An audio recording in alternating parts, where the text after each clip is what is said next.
All right, good morning, everybody. It's your boy Akeem, and welcome to this vlog. Here to talk about the AFC South Division and their grades for the 2017 NFL Draft. Go and start things off with the Indianapolis Colts. I must say, overall, they had some great selections. Starting with their first round pick in Malik Hooker, the safety coming out of Ohio State. Now, I have to give them an A on their efforts for that particular selection. They did need to address the safety position, and they picked up an excellent athlete.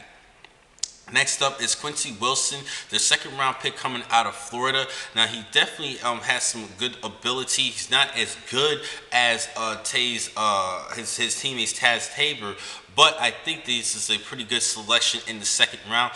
In the third round, they picked up Terrell Gresham, the defensive end coming out of Ohio. He's coming off of a 16 tackle for loss season as well as 11 and a half sacks this past season. In the fourth round, they had two picks. First, an offensive tackle in Zach Banner, which is not bad from USC, and then Marlon Mack, the running back out of South Florida, whom I think he will be a good future starter for at running back. He had a couple thousand yard seasons. For South Florida did a great job running the football effectively, and this is part of the reason why in Marlon Mack, as well as quarterback Quentin Flowers. Now, for Marlon Mack, he could be the successful for Frank Gore, who had a stellar career. In my opinion, I think he's a Hall of Famer coming towards the end of the season. Second, in the fourth round, they picked up Grover Stewart, the defensive tackle coming out of Albany State, which could be a good sleeper at DT. And Arthur Jones has not been really playing up to par since his big signing for the Indianapolis Colts. In the fifth round, they had two selections. First, in Nate Harrison, the cornerback coming out of Temple, which is not bad, and Anthony Walker, a great linebacker coming out of Northwestern, who had over 100 plus tackles season. He had a great year, and I think he will be a definite starter this upcoming season. Possibly. He's going to be trying out, but I believe that he should be a starter coming towards week one of this NFL season for 2017. Now, overall for the Colts, I'm actually going to give them an A minus for, actually not an A minus, but a B plus. I'm not going to say they had the sexiest picks as far as the Quincy Wilson. I think he's a good stellar corner, not as good as his teammate Tabor, like I mentioned. I did like the Gresham selection as well as Marlon Mack and Anthony Walker. Great selections. I'm going to give them a B plus. Next up, the Houston Texans. Let's tell you to talk about their picks. Actually, they had their first round selection. With their 12th overall selection, they actually traded up to pick up Deshaun Watson coming out of Clemson.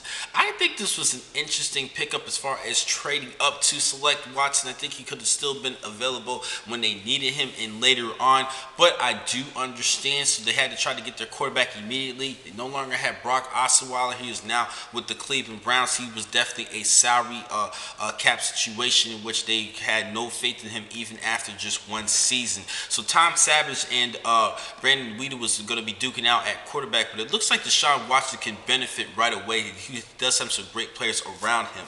In the second round, they picked up Zach Cunningham, the linebacker coming out of Vandy. He's actually coming off of a unanimous All-American season, and he would work well with Bernardrick McKinley and Brian Cushing.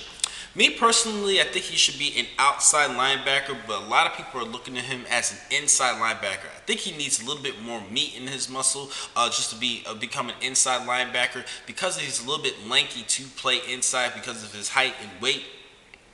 At 234 pounds, but I do understand that some people will think that Brian Cushing should be outside linebacker, and then Zach Cunningham should be the inside linebacker to be more effective as far as a linebacking core.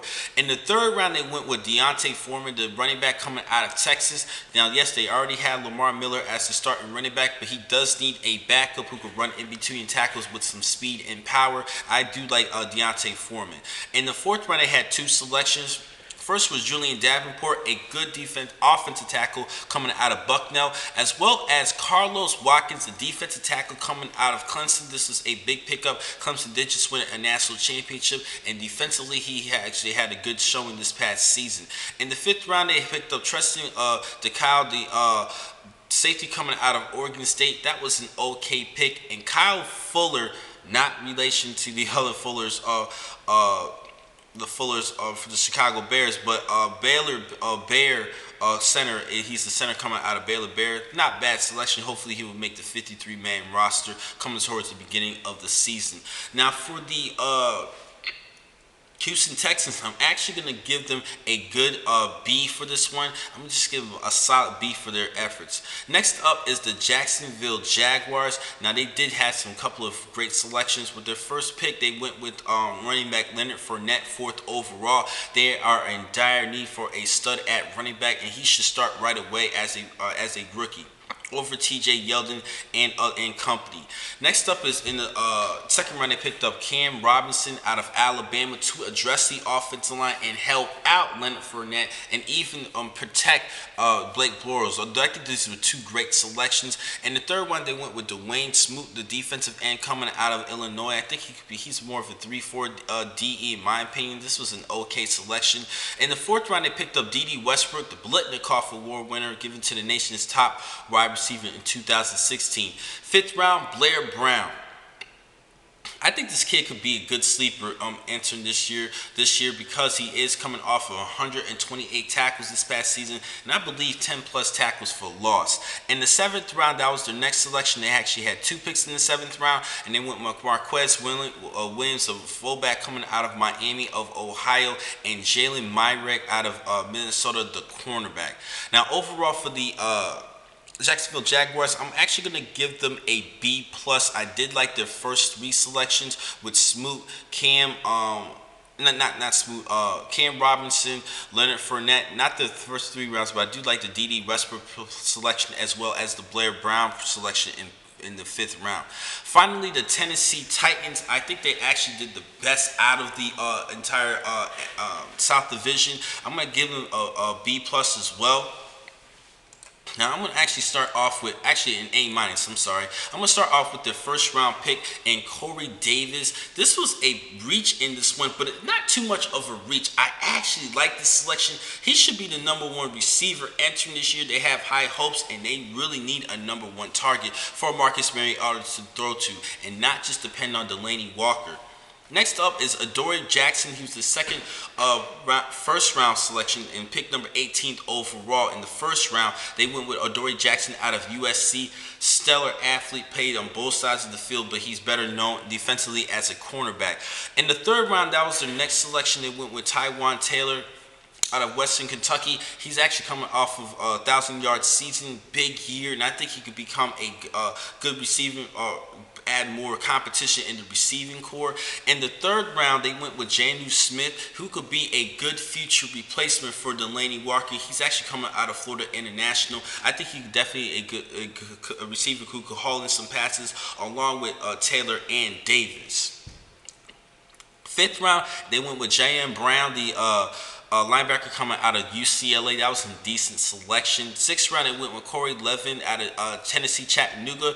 Could be a sleeper in this one, as well as in the seventh round with 2 particular players, and actually all 3 of their players in the seventh round. Josh Caraway, he's an underrated outside linebacker coming out of TCU.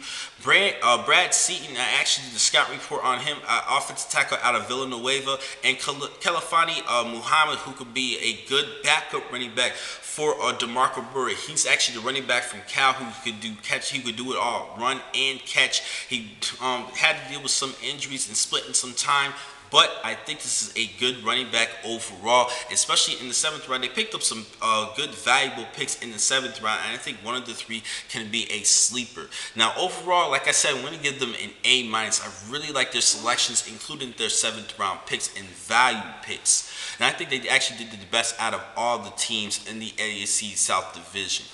Now, the next time to catch you guys will be in just a couple minutes. I have one more blog to talk about, the AFC North. See you guys in a couple minutes. Thank you for watching this blog. I'm your man, Akeem McCall. Be easy.